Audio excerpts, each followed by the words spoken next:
Ingeniero, han pasado dos gabinetes de la gestión de Martín Vizcarra como presidente y podemos notar, no quiero ser peyorativo, pero hay muchas personas que no tienen el palmarés académico ni político y suele suceder inclusive que hasta los mismos colegas periodistas no reconocen sus nombres y es un segundo gabinete.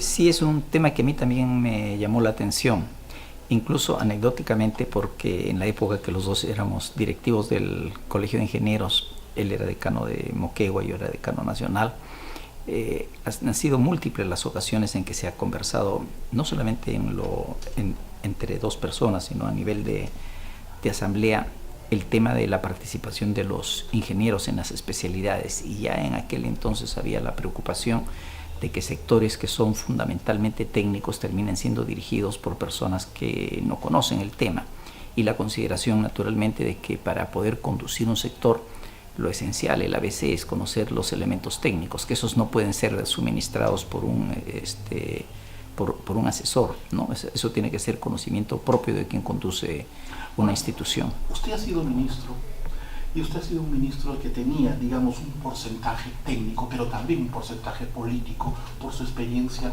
durante su gestión en dos gobiernos como ministro de Energía y Minas. ¿Cuál sería la explicación de esto? ¿Por qué escoger abogados? ¿Cuál sería la ruta, el camino, claro, la lectura que tendríamos? Se lo puedo dar a través de mi propia concepción en el ministerio donde yo me desempeñé.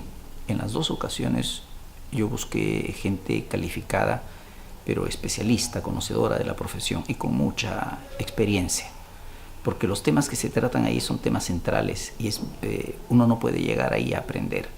Puede aprender cosas colaterales, aprende sobre el manejo político del tema, ejercita los retos de la gestión, pero los temas fundamentales hay que conocerlos, por lo menos en aquellos ministerios, en aquellos sectores donde su estructura es básicamente técnica. Uno está tomando decisiones, está conduciendo al país, está orientando las inversiones y el esfuerzo nacional hacia algo que tiene que entender y que tiene que tener un propósito, que tiene una claridad, que tiene que saber por qué es, si no, uno tendría una ruta zigzagueante y así no se avanza. Yo no quiero ser peyorativo con el tema, pero le pasa a muchos colegas que, por decirlo menos, son dos gabinetes que no terminamos de memorizar los nombres de los ministros. Insisto, no quiero ser peyorativo, pero creemos que le está faltando algún palmarés académico, político. Son gente que aparentemente todavía no está en el pináculo de su carrera para poder llegar a ser ministro. ¿Qué opina usted al respecto? Claro, yo lo que he tenido la percepción es de que, siendo el presidente relativamente joven en comparación a sus antecesores, ¿no? Él es de una generación, quizás hasta dos generaciones posterior a sus antecesores, exceptuando Ollantumala. Yo diría que prefiere gente de su generación, y esa es la razón por la que vemos gente de una nueva generación que asoma y que por lo menos no es tan conocida como gente que ya ha tenido una trayectoria más larga, 10, 15 años adicionales de desempeño en la vida profesional, en la vida nacional. Sí representan bastante para la trayectoria de una persona. Entiendo que haya sido el motivo, pero he notado también gabinetes muy silenciosos, temas que no se tocan. Entonces, cuando vienen las preguntas, cuando vienen los cuestionamientos, el presidente se queda sin un escudo. O sea, el presidente tiene que ser la última persona que se sacrifique solamente en un caso extremo, ¿no? Entonces, y en este caso él está poniendo el pecho al no tener gente. Durante toda la gestión que ha pasado, yo diría que el primer ministro hizo lo suyo, hizo su esfuerzo, todo lo que pudo, pero el conjunto en general no representó el parachoques, el pararrayos que tenía que tener el presidente. Hay que ver que a César Villanueva hay que juzgarlos desde el momento que él toma la iniciativa para sacar a Pedro Pablo Kuczynski. A mí me parece que fue una decisión importantísima en la vida nacional, porque detrás de todos los males y todos los problemas que tiene el Perú y de el desagrado de saber cómo se manejaban las cosas, por lo menos se han hecho los cambios. Ahora, le faltó 20 y pico días para cumplir un año. No tuvo poco tiempo Villanueva para poder, digamos, acomodarse bien en el sillón de la PCM. Sin embargo, ¿cree usted que sale con un saldo a favor? Sale con mucho desgaste. Sale con mucho desgaste. Creo que también le han faltado a él los ministros, porque pondría que en la línea de defensa usted tiene primero los ministros del sector, luego tiene al primer ministro y después finalmente al presidente. Entonces, como ha faltado la primera línea de defensa, los impactos han ido sobre el primer ministro y sobre el presidente. Allí viene la importancia de conocer los temas técnicos, del conocimiento del sector. Entonces, una persona que conoce los aspectos del sector es solvente y podrá tener un criterio distinto, un criterio que no sea compatible, pero no va a cometer un error grueso. Y la trayectoria, los sitios por donde ha pasado, le han ido enseñando, lo han ido amoldando a saber cómo se reacciona ante ciertas circunstancias. Esa ponderación que se requiere tener, esa cabeza fría en ciertos momentos. Entonces, no ha sido esas las características, es más, parecía que no existían. No es usted la única persona, yo mismo me incluyo, no sabía quiénes eran los ministros, y alguna vez leyendo me enteraba, o cuando llegaban algunas cartas al colegio, de los nombres, porque no son personas corrientemente visibles en la vida pública. Un colega, por ejemplo, me decía, no solamente no los conozco, cuando los conozco, que no googlearlos para saber quiénes son.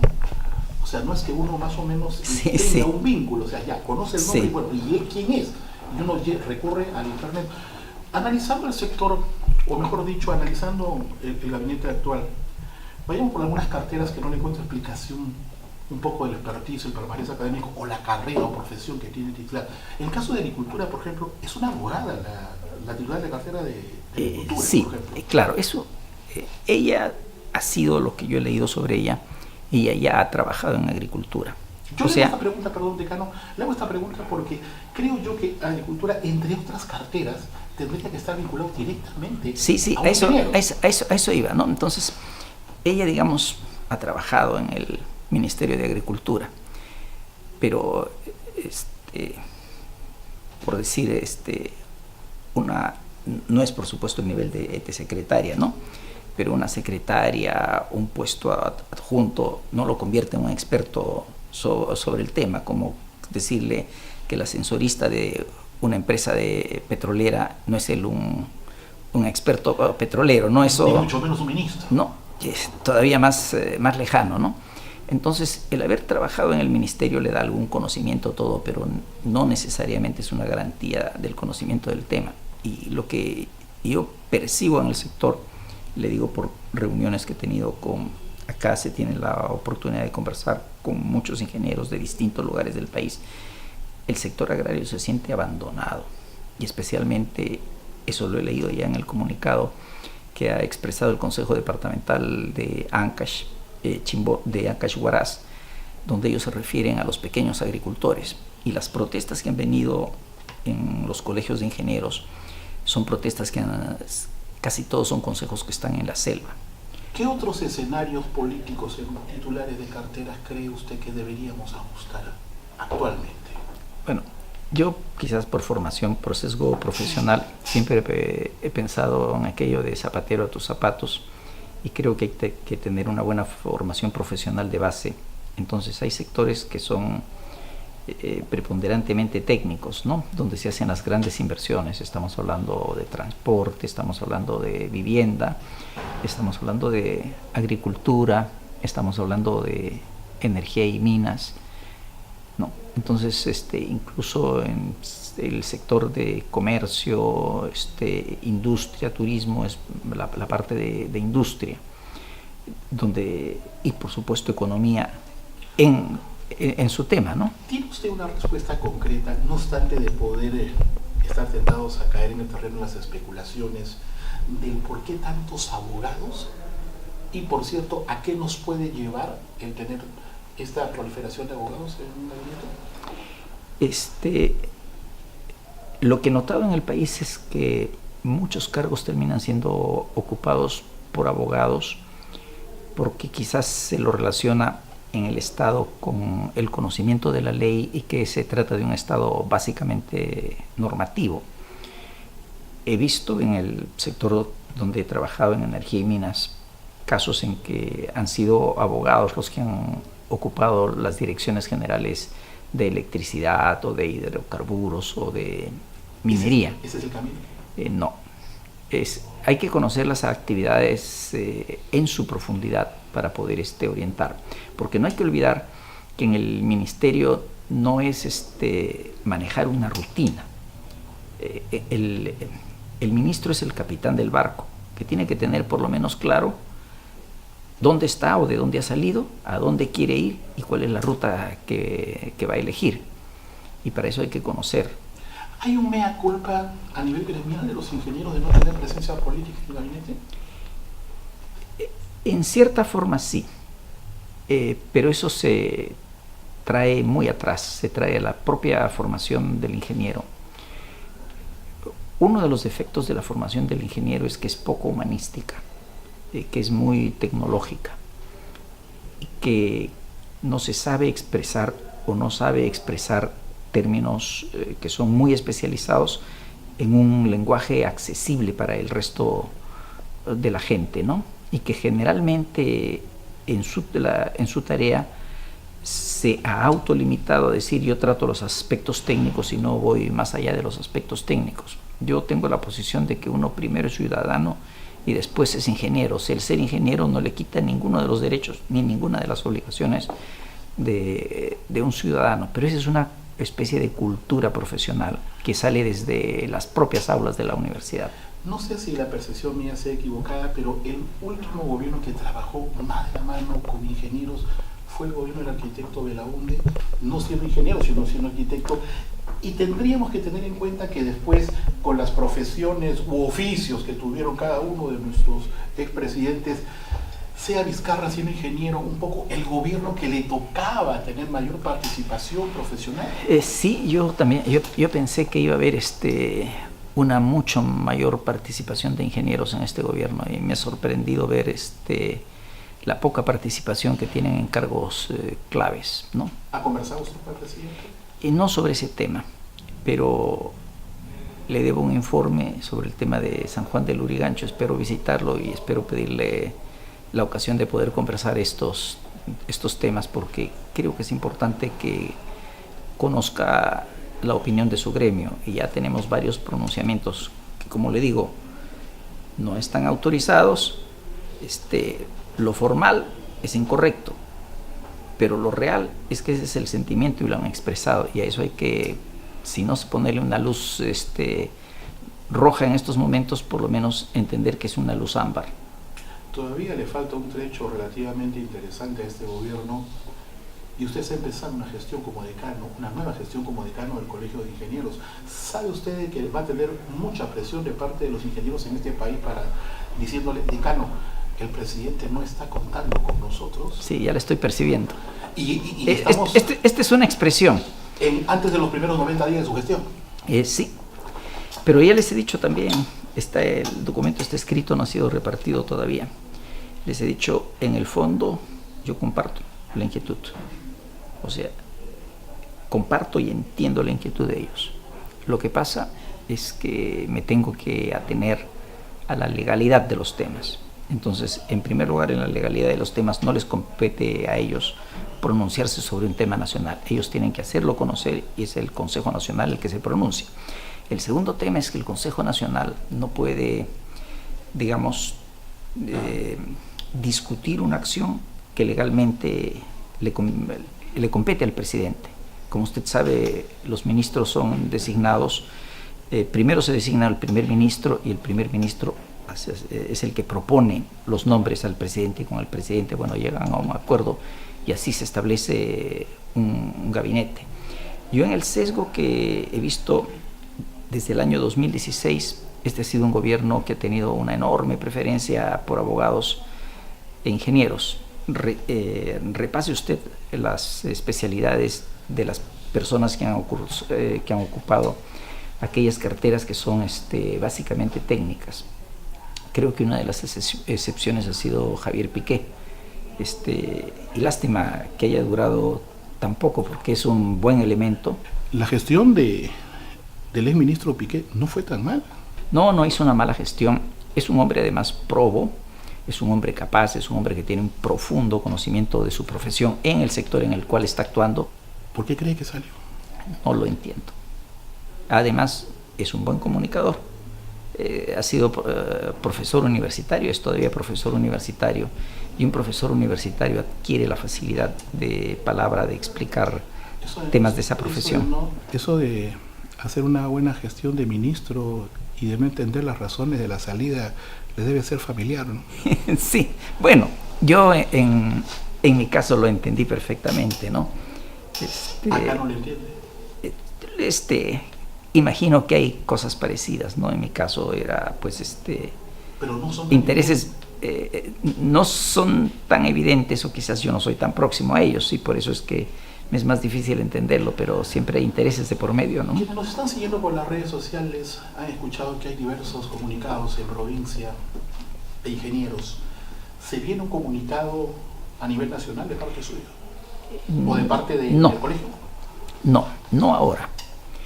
Porque, como le digo, yo y seguramente todos los miembros que conforman el Consejo Nacional vamos a coincidir en que esta no es la mejor elección de especialistas para las carteras claves. Seguramente vamos a coincidir, pero no podemos estar reclamando como ilegal algo que es legal, y no podemos discutir un tema de criterio. Lo que nos compete es esperar y ver los resultados, y podemos opinar ya en función de los resultados, porque los problemas ya han esperado mucho. Lo percibimos cuando conversamos. Yo viajo por todo el Perú y converso con personas en distintos niveles. O sea, percibimos que quieren ya una solución a los problemas, y los problemas no encuentran solución porque las cabezas no los entienden, y a veces hasta pueden ignorar de que existen, o no encuentran una forma de tener una solución. Entonces, ese periodo de gracia que se da para que una nueva administración se adapte a la nueva situación ya se está venciendo, y eso es lo que va a producir presiones en el país. Haciendo un esquema geográfico de los consejos departamentales que han lanzado comunicados, esto se ha iniciado en el sur, en la Sierra del Sur. Lo ha hecho un capítulo que es el menos autorizado, pero para el cual la gota de agua le rebalsó el vaso como si hubiera sido otro vaso echado encima. ¿Qué capítulo y por qué es el menos agronómica? ¿Por qué? Porque los capítulos no tienen facultad de emitir comunicados. No se olvide que son comunicados de una institución, y es una sola institución. Por eso es que en una sola institución los temas grandes se le dejan a la cabeza y los temas regionales se le dejan a las cabezas regionales. Entonces las cabezas regionales son los decanos departamentales. Las especialidades no lo pueden hacer sin aceptación del decano departamental. Por cierto, en Ayacucho el decano departamental ha ratificado su apoyo al pronunciamiento del capítulo, pero todos en el sur, en esa zona geográfica, han respondido con mucha celeridad, y en zonas mucho más tranquilas, más alejadas, Loreto, La Libertad, han hecho eco y también han respondido y también han actuado de la misma forma. Lima ha sido más mesurado, pero hasta Lima ha expresado su preocupación. Está tomando fuerza. Yo creo que sí, yo creo que ya es un tema acumulado. No es la primera vez que pasa, pero pasa continuamente, ¿no? Y algo que debe incomodarlos es que la cabeza sea un ingeniero, y que, conociendo los temas, empezando por ahí. Sí. Ingeniero Herrera Descalzi, como siempre, ha sido usted muy gentil, y que continúen los éxitos al inicio de esta nueva gestión como decano del Colegio de Ingenieros. Gracias, Rolando.